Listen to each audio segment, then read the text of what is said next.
पंजाब में नया बल्दियाती निज़ाम। वज़ीर-ए-आज़म ने आला सतह का इजलास तलब कर लिया। इजलास में पंजाब और खैबर पख्तूनख्वा के वज़ीर आला शरीक होंगे। दूसरी तरफ वज़ीर आला पंजाब ने आज अरकान कौमी असम्बली को नए बल्दियाती निज़ाम पर एतमाद में लेने का फैसला किया है, जबकि इत्तेहादियों के तहफ़्फ़ुज़ात भी दूर किए जाएंगे। इसी पर बात करेंगे। शाहिद चौधरी हमारे साथ मौजूद हैं। जी शाहिद चौधरी, आगाह कीजिए, इजलास में कौन कौन शिरकत कर रहा है?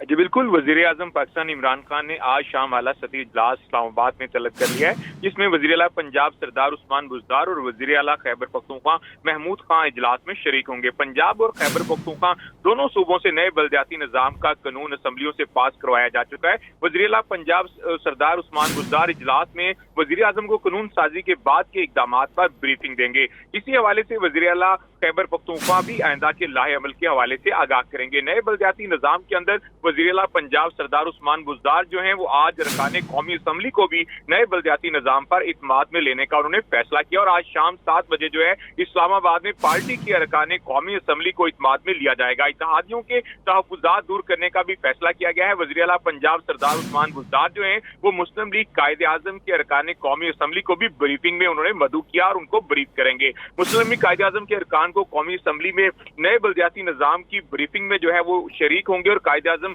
ठीक है, इत्तेहादियों को भी एतमाद में लिया जाएगा। शाहिद चौधरी, बहुत शुक्रिया।